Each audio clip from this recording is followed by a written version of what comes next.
So it depends on what you're building. And there's pros and cons to making the decision. Definitely never hire your cousin. That's going to be a big mistake. But unless you have a professional, like you're able to separate the family from the professional, because if they're not doing their job, you need to be strong enough and confident enough to say, hey, you're not doing your job, and you can't either work here or whatever else, right? For most people, it's a very difficult conversation to have. So I always say 99% of the time, that's not a good fit. Like, don't even go there. If you want to have dinners and a relationship with that person afterwards, don't even go there. Now we're stuck with making a decision of freelancer versus agency. And there is no right or wrong answer here. Freelancer, you should technically have more control over them because you are working directly with them, but you still need to know how to manage them. You can't just trust them that they're going to do the thing. They oftentimes don't have their own process because freelancers just do what you tell them to. And if you expect them to manage themselves, big mistake. That's where a lot of issues will arise.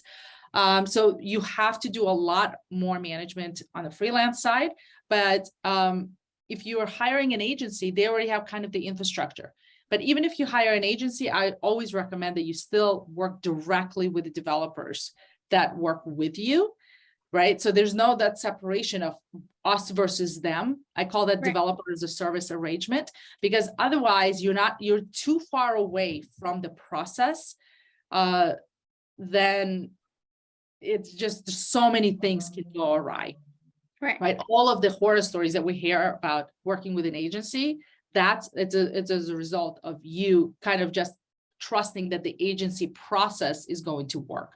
But I always say, have your own process, which is the process that I teach, do the validation, do the lean process, and then involve the developers in it, right? Bring that process to that. And so you're almost like developer as a service, right? You're hiring the developers.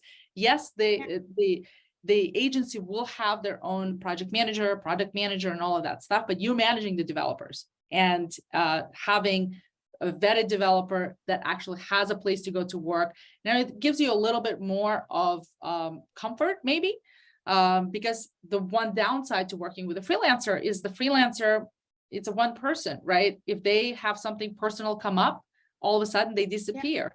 And so there's pros and cons to both. It all depends. The answer is always all depends.